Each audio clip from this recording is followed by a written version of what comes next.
Pokoknya katanya seperti itu gitu. Entah kenapa seorang anak kelas 3 SD itu langsung bilang, kalau saya jadi presidennya ini nggak akan kayak gini. Sampai sekarang mau jadi presiden? Nah, nanti saya akan jawab lagi. Oke.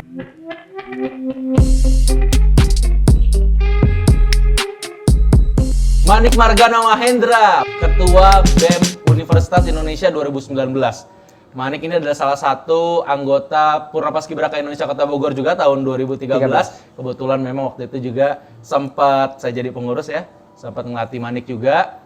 Tapi yang menarik dari sosok Manik Margana Mahendra ini adalah ketika lagi ada demo mahasiswa besar-besaran waktu itu tahun lalu di September 2019 ya Nik ya. Waktu itu gue inget banget Manik itu sempat audiensi sama DPR RI, wah luar biasa. Dan di situ Manik bilang bahwa DPR adalah Dewan Pengkhianat Rakyat. Yes. How you can be that brave, Nik? Karena kemarahan, karena amarah bisa jadi. Betul. Kenapa? Karena apa? Masalahnya pelik ya Kang. Waktu kita bisa lihat di bulan September itu adalah kumpulan atau akumulasi dari kemarahan masyarakat di berbagai macam titik di Indonesia yang pelan-pelan nggak akhirnya memuncak dan ya sudah terlontarkan gitu. Oke, gerakan itu tuh atas inisiasi siapa sih sebenarnya? Oke, nah kayaknya di kan sini yang paling menonjol kan ada UI, ITB, Trisakti ya kemarin kalau nggak salah ya. Yep.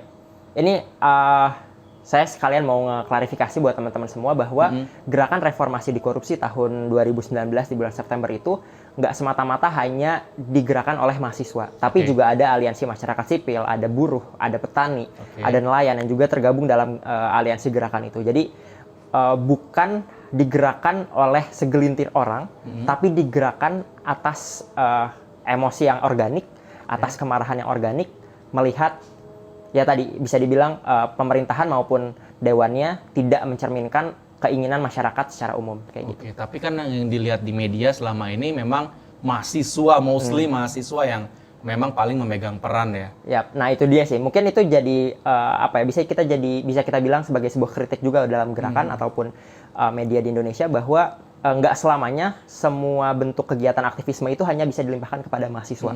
Tapi ketika kita mau menyuarakan pendapat, ketika kita mau bilang ada yang salah dalam penyelenggaraan negara, itu adalah hak setiap masyarakat Indonesia dan itu melekat semua. Gitu. Boleh sedikit nggak, Nik? Menurut Manik dan teman-teman ketika itu, apa sih yang paling crucially yang salah dari roda pemerintahan yang sekarang? Yang waktu itu Manik protes ya. Waktu itu kan kalau nggak salah RUU KUHP dan RUU KPK ya, betul ya Nik ya? Jadi sebenarnya dari tuntutan itu kan ada 7 ya. Kita kenalnya 7 tuntutan reformasi di korupsi gitu. 7 tuntutan. Yap.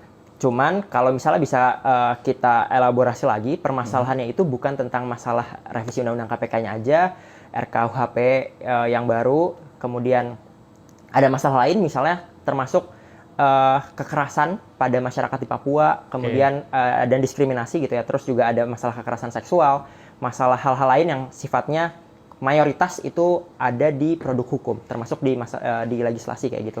Nah, jadi yang kita kritik sebenarnya kalau misalnya kita lebih dalam lagi adalah sistem itu sendiri dari pemerintahan di Indonesia gitu. Karena tidak transparan kepada masyarakat, tidak melibatkan masyarakat untuk ikut berpartisipasi di sana dan jadi pertanyaan bagi kita semua adalah siapa yang kemudian diwakili oleh Dewan Perwakilan Rakyat itu sendiri ketika masyarakatnya menentang produk hukum yang kontroversial dan tidak berpihak pada masyarakat, tapi malah berpihak pada kita bisa bilang gitu misalnya industri atau oligarki itu sendiri. Jadi kita merasa saat itu kita mempertanyakan gitu, di mana sebenarnya pemerintah dan Dewan Perwakilan ini memihak masyarakatnya gitu. Untuk apa kita pilih tapi kita tidak bisa memberikan masukan gitu sih. Keberpihakannya kemana, makanya waktu itu Manik sempat viral juga ya. Wow, luar biasa nih. Manik sekarang umur berapa nih? 23 berarti tahun kemarin masih 22 tahun.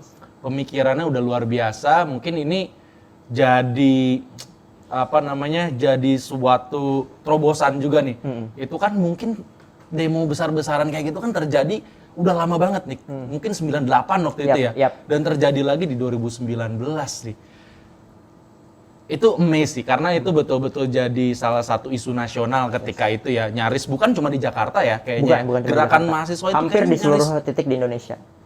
Gimana cara ngegerakin mahasiswa? Apa itu memang betul Manik bikin tim sendiri dengan teman-teman atau memang itu betul-betul organik di semua, tidak ada yang mengkoordinir atau gimana sih? Sebenarnya kalau saya sendiri juga mungkin nggak bisa secara detail gitu tahu apa yang kira-kira akhirnya menggerakkan semuanya. Tapi kalau kita lihat dari pola-polanya, kita lihat dari keberlangsungannya gitu, semuanya ini akhirnya dimulai ya sebenarnya karena pemerintahnya itu sendiri, karena Dewan Perwakilannya itu sendiri. Kenapa? Karena mereka tidak mencerminkan akuntabilitas yang baik dalam bekerja gitu. Sehingga akhirnya memacu emosi masyarakat di Indonesia termasuk mahasiswa, buruh, petani, serta aliansi masyarakat sipil yang lain yang akhirnya geram gitu dengan kinerjanya hingga akhirnya nggak cuma terjadi di Indonesia aja, nggak cuma terjadi di Jakarta aja, tapi juga di banyak titik di Indonesia yang lain.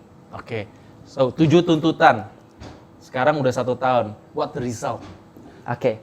Ya, banyak orang yang nanya ya sebenarnya kayak apa sih sebenarnya hasil dari demo besar-besaran gitu. Banyak yang jadi antipati juga dan lain-lain gitu. Sebenarnya gini, kalau bisa kita bilang bahwa hasil dari sebuah proses aktivisme itu pasti panjang gitu ya. Nggak cuman 1 atau 2 hari selesai jadi gitu, nggak juga. Tapi ini emang proses perjuangan yang panjang. Kenapa bisa dibilang panjang? Dan aksi reformasi di korupsi adalah bisa kita bilang sebagai salah satu gerbang utamanya yang membuka mata masyarakat Indonesia bahwa saat ini seluruh masyarakat Indonesia, mungkin masih ada beberapa gitu ya, tapi mayoritas sudah paham tentang hak-hak sipil mereka gitu. Hak-hak mereka dalam berdemokrasi. Artinya dengan kesempatan yang besar seperti ini gitu, hasil yang kemudian bisa kita raih di kemudian hari adalah masyarakat Indonesia yang lebih demokratis tentunya. Kemudian kita juga bisa mengkritik pemerintahan yang harus kinerjanya dengan kredibel, akuntabel, dan bisa dipertanggungjawabkan kepada publik yang transparan juga gitu. Dan ya kedepannya balik lagi, kalau misalnya kita bicara hasil ya banyak yang akhirnya kita tuai, misalnya penundaan RKUHP-nya. Sampai sekarang masih tetap ditunda ya, masih bukan ditunda. dibatalkan ya. Walaupun tuntutannya kalau nggak salah, gua ngelihat Manik pengennya dan teman-teman mahasiswa itu dibatalkan ya. Bukan dibatalkan juga. Jadi sebenarnya memang penundaan ini yang dikhawatirkan adalah tetap akan disahkan dengan draft yang sama kayak gitu. Sementara yang kita inginkan memang RKUHP ini memang direvisi karena memang udah 1 tahun juga kan, udah lama banget ya.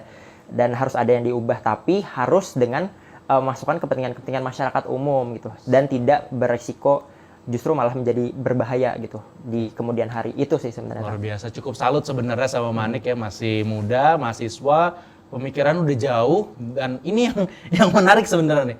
Dari mana sebenarnya Manik tuh bisa sampai ke tingkat pemikiran seperti itu gitu loh? Atau dari mana idealisme yang Manik dapatin sampai sekarang? Oke. Dari mana ya? Itu gimana sih perjalanan Manik lah dalam sampai Manik jadi ketua BEM UI? Iya, gitulah intinya. Prosesnya panjang sih Kang ya, bisa dibilang kayak. Tapi jangan lupa, Manik adalah salah satunya Paskibraka Kota Bogor tahun 2013. Itu yang saya pengen highlight nih.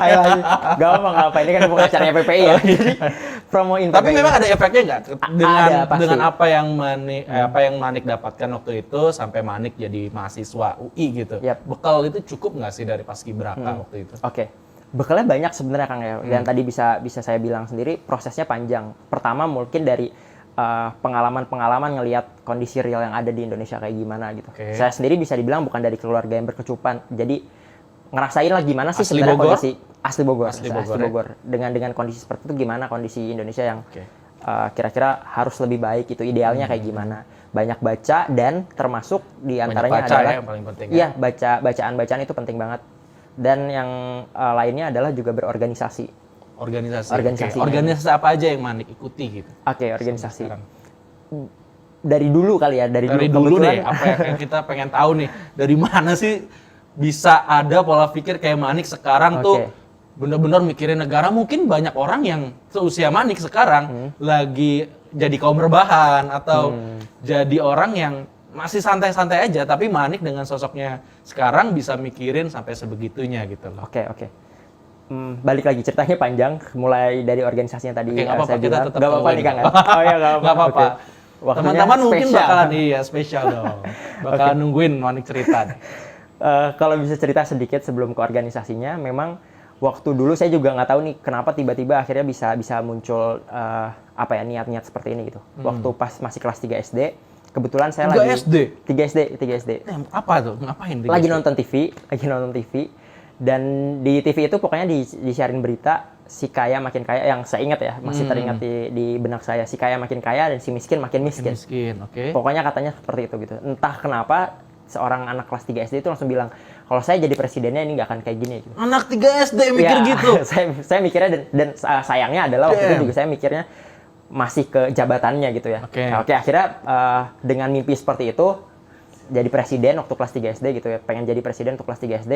Saya selalu settle dengan mimpi itu gitu. Selalu bilang kalau misalnya disuruh cerita atau di setiap ada tetangga datang segala macam gitu. Nggak tahu kenapa saya selalu bangga aja buat bilang, saya mau jadi presiden gitu. Meskipun waktu itu masih diketawain sama orang-orang. Bahkan anak kelas 3 SD mau jadi presiden. Iya, dari Bogor terus ya ke kondisi kayak gini mana mungkin bisa gitu. Sampai sekarang mau jadi presiden. Nah, nanti saya akan jawab lagi. Oke. Jadi dari situ akhirnya ke bawah terus sampai saya akhirnya mulai ibaratnya memantaskan diri lah gitu, mempersiapkan diri untuk yang tadi saya bilang gitu. Kalau misalnya saya benar-benar serius mau mengentaskan kemiskinan, si yang tadi si kaya makin kaya dan si miskin makin miskin, berarti saya juga harus serius buat nyiapin diri saya untuk akhirnya ke sana gitu kan. Termasuk akhirnya mulai ikutan organisasi pelan-pelan sampai yang tadinya orang tua ngetawain saya buat, bahkan orang tua sendiri, orang tua, keluarga gitu ya, anak-anak lah wajar gitu mungkin ya, masih ngetawain kenapa mau jadi presiden, pokoknya masih diketawain gitu. Tapi ngelihat proses saya ikutan organisasi, mulai dari ikutan kecil-kecilan, dokter cilik di SD, terus ikutan pramuka di SD, sampai naik lagi. Akhirnya di satu titik gitu, waktu SMA saya ikut beberapa organisasi dan lain-lainnya, sampai saya belum masuk ke universitas waktu itu kan, gagal tes segala macam, dan akhirnya orang tua tiba-tiba langsung ngingetin saya. Setelah lulus SMA? Lagi proses mau lulus SMA gitu, mau ngejar ke universitas, mereka langsung ngingetin, kakak saya langsung ngingetin bahwa perjalanannya masih panjang gitu, masih bisa kok jadi presiden. Dan di situ akhirnya saya ngerasa bahwa ini dia gitu.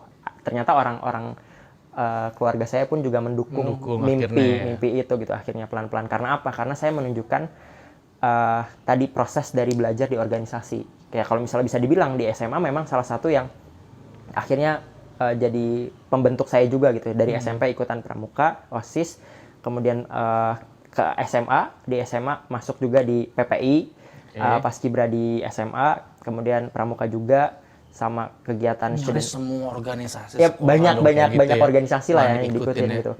Nah, cuman apa yang saya pelajari di situ adalah dari organisasi ini ngebentuk saya untuk bisa mendapatkan pengalaman bahwa semua orang itu punya keragaman pemikiran gitu. Jangankan yang cuma satu sekolah gitu. Jangankan yang cuma di satu kota aja gitu, bahkan di dalam satu sekolah sendiri pun bahkan itu satu organisasi sendiri pun juga bahkan banyak banget pemikirannya yang beragam gitu. Dan dari situ saya mulai belajar bahwa keragaman pemikiran ini adalah yang saya petik dari organisasi itu gitu. Gimana caranya saya belajar memahami pendapat orang lain, gimana saya belajar gimana ngelihat kondisi masalah yang real terjadi gitu di dalam organisasi, sampai pelan-pelan ngebentuk saya untuk kalau gue bisa ngurusin organisasi mulai dari sekarang, kenapa nggak gue coba mikirin juga buat ngurusin negara. Dari dulu udah jadi ketua. Kayak gitu. Dari dulu udah jadi ketua, bisa dibilang ya dari SMP, dari pengalaman pertama jadi ketua itu di SMP. Dari SMP udah jadi ketua pramuka, ketua organisasi pramuka kayak gitu. Ya. Dreams are invented ya. Jadi ya siapa sih yang memotivasi Manik sampai sebesar itu, atau siapa yang menginvite Manik ke mimpi-mimpinya dia tuh? Siapa yang paling motivasi Manik? Siapa ya? Banyak sebenarnya, cuman yang mungkin bisa saya bilang paling dekat adalah balik lagi ke orang tua yang sih. Paling berpengaruh lah. Selain orang tua deh, yang paling berpengaruh. Selain orang tua, yang paling berpengaruh apa nih? Konteksnya apa? Apakah teman atau tokoh nasional? Siapapun apapun yang membuat Manik kayaknya ngebuat saya pengen jadi dia gitu loh. Itu tokoh apapun, siapapun. Tokoh apapun. Oke, kondisinya kalau sekarang ini saya ngelihat ada di tahap sekarang ini, yang saya lihat termasuk yang memberikan semangat gitu, mungkin ini baru-baru ini ya, itu namanya Alexandria Ocasio-Cortez. Oke. Dia salah satu congresswoman di US, Amerika Serikat, punya pemikiran yang menurut saya cukup unik gitu ya. Baru-baru ini gitu. US Saya belum cek sih siapa itu. Oh iya, oke. Boleh ambil ceritain. Sambil ceritain aja. Jadi dengan sosoknya dia seorang perempuan. Pertama, terus dari Bronx, wilayah Bronx di US kan mungkin orang-orang berantah gitu. Iya, dan dia bisa jadi congresswoman. Pertama, bukan cuma sekedar dia tadi dibilang perempuan dan akhirnya jadi berbeda dengan yang lain, tapi juga dia membawakan sebuah paradigma yang sangat baru di Amerika Serikat. Kita tahu Amerika Serikat mungkin lebih ke liberal dan kapitalistik gitu ya. Yes. Tapi dia membawa semangat sosial demokrat gitu.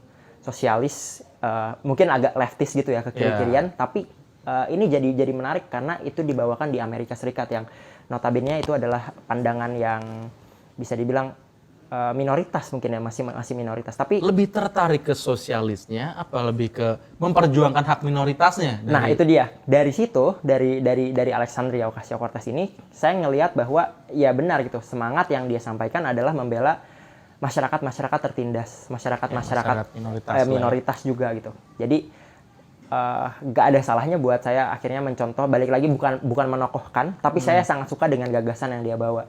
Saya sangat suka dengan cara dia berpolitik. Ini juga seru sih. Kita mungkin lihat orang-orang politik itu kan lebih kayak bisa dibilang formal, terus membosankan kayak gitu. Nggak tahu sih. Kalau kritik saya buat di politisi di Indonesia mayoritas masih kayak gitu yang saya lihat ya. Kita sering dengar kata Oke, boomers gitu ya. Ya kayak masih mayoritas mungkin di generasinya. Iya, orang-orang tua itulah ya. Tapi di Alexandria Ocasio-Cortez ini dia bahkan pakai TikTok, dia bisa lebih millennials atau lebih ke akhirnya dia lebih menyentuh ke masyarakat yang sekarang ini dan lebih interaktif gitu. Ini yang akhirnya bikin saya ngerasa bahwa ternyata bisa juga ya seorang politisi yang tadi ya saya pikirin bisa juga membawa semangat masyarakat, dan bahkan Alexandria Ocasio-Cortez pun ikut aksi di Black Lives Matter di Amerika gitu. Okay. Ya, so Manik sekarang berarti pengen jadi politician? Belum terpikir sebenarnya, belum terpikir, ini banyak juga ya. Karena ya itu kan, dreams are invented. Ketika kamu ngelihat seorang politician dan kamu kagumi, pasti kan kamu akan tergerak jadi seperti dia. Begitu juga mungkin yang tadi saya pikir, tadi Manik mengagumi salah satu presiden karena Manik pengen jadi presiden gitu kan. Okay. Makanya saya pikir tadi salah satunya adalah mungkin presiden. Nah itu dia yang jadi unik juga mungkin sekarang. Karena tadi bisa cerita lagi nih Kang ya, waktu saya masih SD sampai dengan SMA itu mungkin masih konsisten dengan mimpinya ke presidennya itu. Tapi seiring berjalannya waktu, saya ngelihat kondisi, saya ngelihat permasalahannya, apalagi waktu aksi di 2019 gitu, bahwa sebenarnya ikut serta dalam perubahan itu tidak melulu dengan posisi atau jabatannya. Meskipun harus ada di pucuk pemimpinan. Tapi kan di pucuk pimpinan akan lebih bisa berpengaruh terhadap banyak hal. Iya, tapi buktinya juga banyak hal yang akhirnya mereka ada di pucuk pimpinan, jadi apapun itu gagal-gagal juga untuk merubah kebijakan itu kan. Atau bahkan mungkin jadi tarik ulur lah ya sama proses politiknya kayak gitu. Apa yang pengen Manik cita-citakan sekarang? Nah, sekarang ya saya fokus lagi gitu, bukan what do you want to be, but what do you want to do gitu. Jadi saya akhirnya kembali lagi ke cita-cita saya waktu kelas 3 SD itu. Ternyata bukan jadi presidennya, tapi saya ingin menghapuskan kesenjangan antara masyarakat kaya dan masyarakat miskinnya itu sendiri. So how? That's it. Within this stage? Atau nanti next levelnya Manik mau jadi apa aja? How? Tetap kan harus jadi sesuatu gitu dengan gerakan apapun. So how? Gimana? Gimana caranya? Banyak sih ya yang mungkin saya udah coba pikirkan dari sekarang. Tapi yang paling penting saya coba usahakan adalah gimana sekarang, apalagi jadi anak-anak muda ini, itu untuk mau bisa atau bisa dibilang ya berani speak up dulu terkait dengan masalah-masalah yang ada gitu. Kenapa harus dari sekarang? Karena saya melihat ada banyak sekali Kang, mainnya tuh selalu muter-muter kayak gitu ya, kayak lingkaran setan gitu. Kenapa saya bilang lingkaran setan? Ya orang-orang selalu bilang idealisme anak muda itu paling bagus gitu, atau idealisme mahasiswa itu paling bagus gitu. Tapi setelah setelah keluar gitu. Karena ada yang banyak bilang gini, mahasiswa belum kenal duit deh. Nah, iya. Idealisme masih tinggi, tapi begitu keluar udah kenal uang, udah kenal segala macam. Bener. Banyak juga selentingan kan yang bilang, paling ini bertahannya cuma Yes. sebentar doang nih si Manik segala macam gitu. Ya, tapi ya itu tadi yang saya bilang, ketika dari sekarang kita udah bisa bersikap, dari sekarang kita udah bisa bersuara, ya udah nggak usah tunggu sampai dengan dijanjikan ya you are the next generations atau you are the next leader of this country gitu. Nggak harus jadi pemimpin masa depan. Karena ya we are not the leader of tomorrow, we are the leader of today. Itu yang mau saya sampaikan dari sekarang gitu. Jadi mumpung bisa didengar sama teman-teman semua nih, jangan mau ditipu sama orang-orang tua yang selalu bilang kalau misalnya ya generasi muda adalah pemimpin masa depan, sementara mereka masih mengkorupsi masa depannya itu sendiri. Jadi dari sekarang ya kita harus bersikap gitu. Mana yang salah bilang salah, mana yang benar bilang benar, nggak usah takut. So today we are a leader. Yes. And leader is not positions, right? Yes, of course. Oke, wow, luar biasa. Ini anomali ya. Ini sih anomali sih. Banyak orang mungkin yang nggak berpikiran seperti Manik saat ini ya. Oke, sekarang Manik masih jadi mahasiswa di UI. Yes. Menunggu sidang. Menunggu sidang ya. Ya, sidang doain online. aja. Sidang online ya. Kita doain semoga cepat selesai kuliahnya. Amin. Tapi yang menarik juga Nik, saya ada beberapa ngelihat Instagram Manik ya sekarang. Manik kan di FKM, Fakultas Kesehatan Masyarakat. Sering banget mengkampanyekan tentang anti tembakau. Oke. Yap. Kenapa? Oke. Kan sekarang kita tahu lah orang nomor 1 terkaya ya orang dari tembakau. Dengan begitu dia banyak membuka lapangan pekerjaan. Salah satunya juga ada beberapa yang pabrik-pabrik rokok ya, itu ngebuka beasiswa bahkan untuk olahraga, bahkan untuk pendidikan. Oke. Dan that is good kan? Not really good, I think. Menarik nih. Kenapa? It's not really good. Oke. Fokusnya sebenarnya pengendalian tembakau kan ya namanya. Jadi mengendalikan gitu. Porsinya adalah di sini mengendalikan. Kenapa harus dikendalikan? Karena ini ya menurut saya udah gak ada lagi orang yang bisa ngebantah bahwa salah satu produk tembakau yang paling sering kita lihat adalah rokok. Dan rokok itu berbahaya bagi kesehatan. Nggak bisa ada yang ngebantah. Bahkan ini sudah dicatat juga sama WHO. Kalau misalnya ternyata ada ya, saya belum pernah melihat gitu jurnal ilmiahnya. Bahkan di bungkus rokok juga udah dikasih tahu bahwa rokok udah ada, membunuhmu. jelas rokok membunuhmu. Itu berarti kan udah clear ya. Ini produk berbahaya untuk kesehatan. Yes. Gitu. Dan semua orang juga udah tahu. Semua orang udah tahu. Nah, masalahnya sekarang adalah kita sedang beradu narasi gitu. Oke.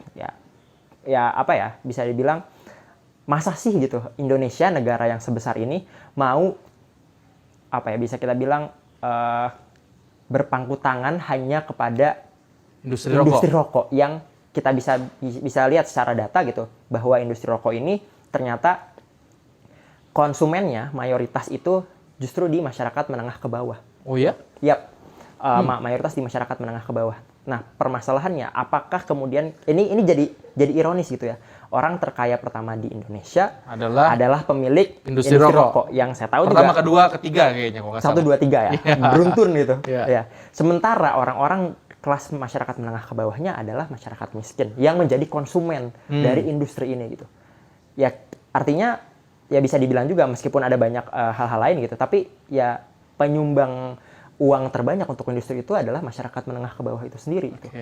Dan yang padahal sebenarnya mereka pun yang harus kita lihat adalah saya tidak menyalahkan mereka untuk merokoknya, tapi sistem ini yang membentuk itu semua gitu. Industri ini yang akhirnya membentuk itu semua gitu.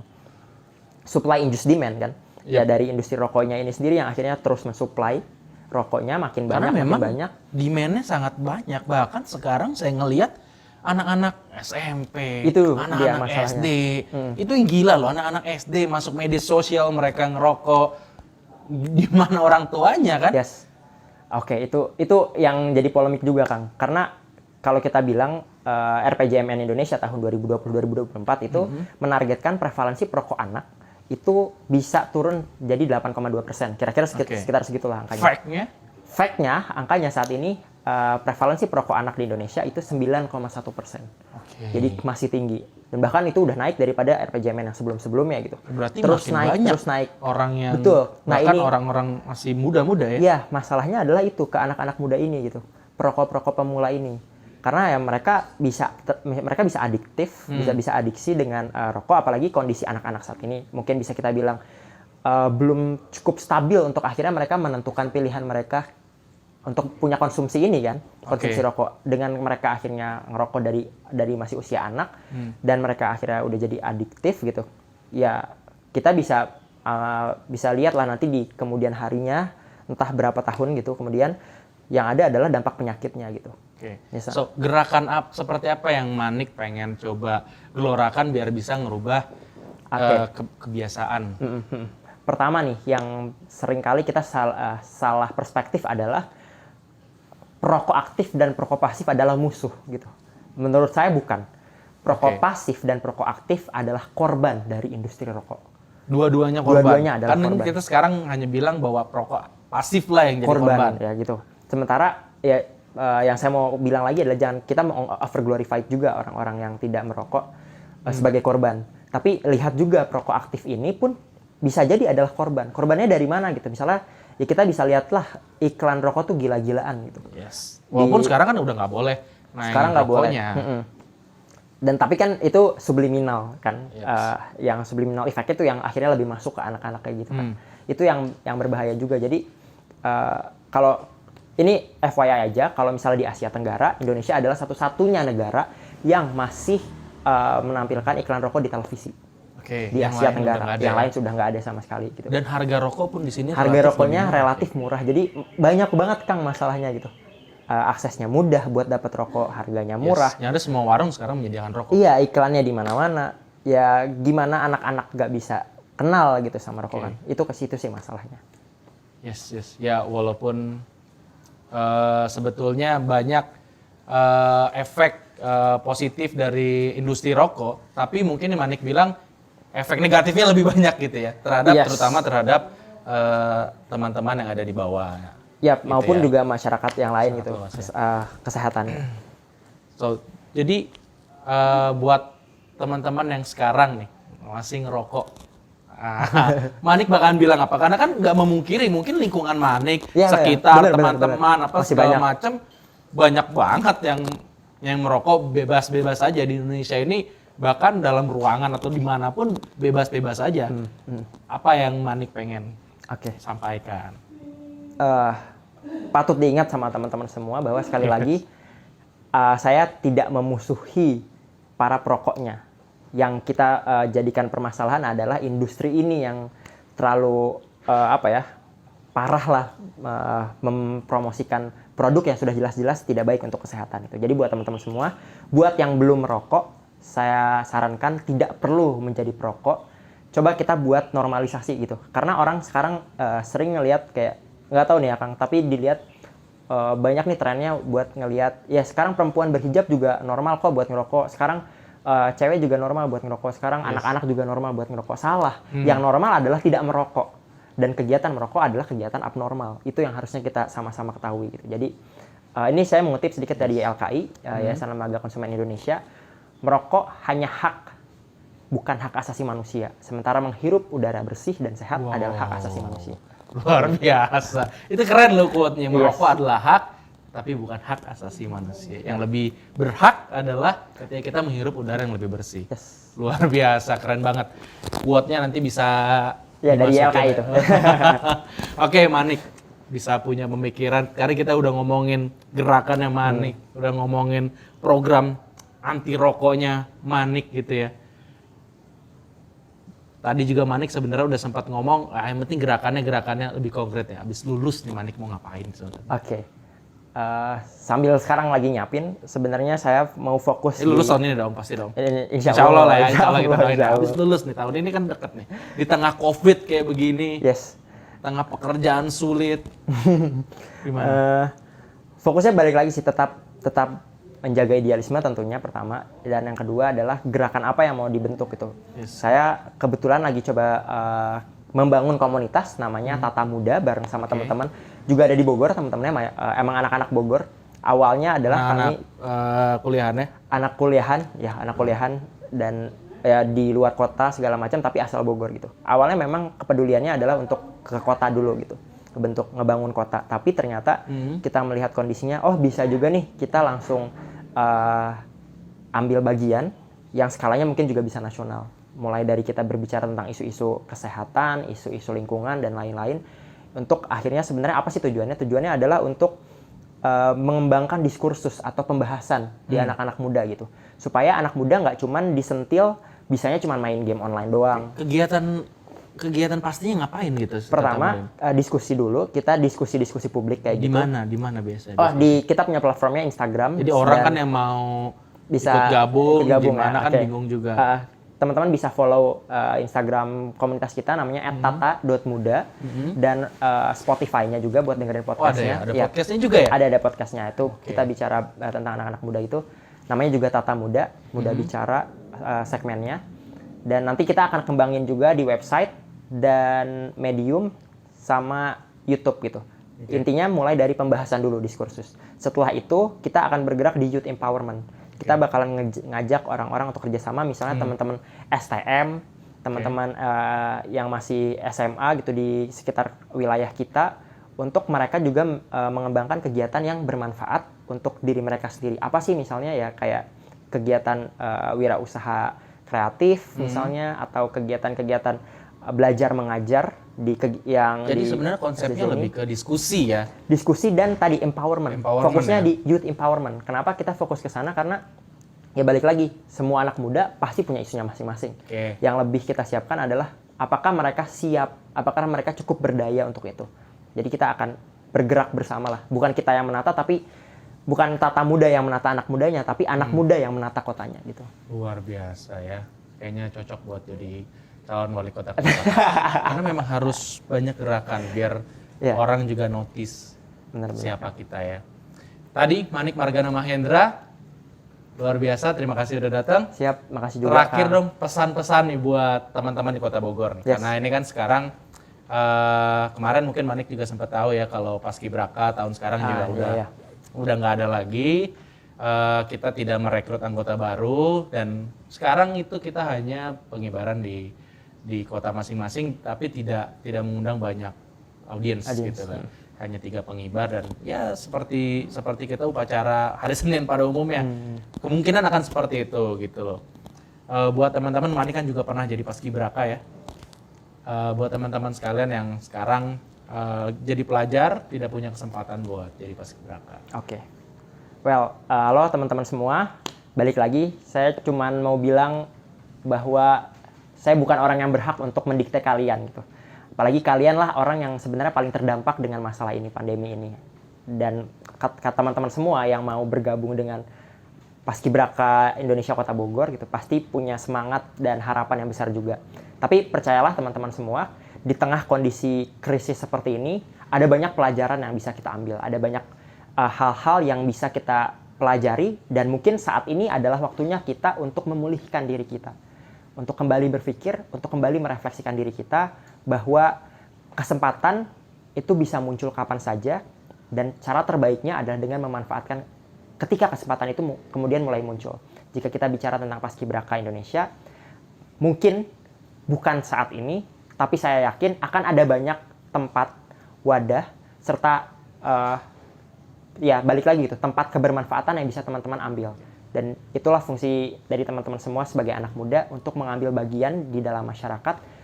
Gak peduli dimanapun tempatnya, tetap semangat, dan semoga balik lagi, momen 17 Agustus tetap menjadi momen yang melekat di hati kita, melekat di hati seluruh bangsa Indonesia sebagai momen kemerdekaan.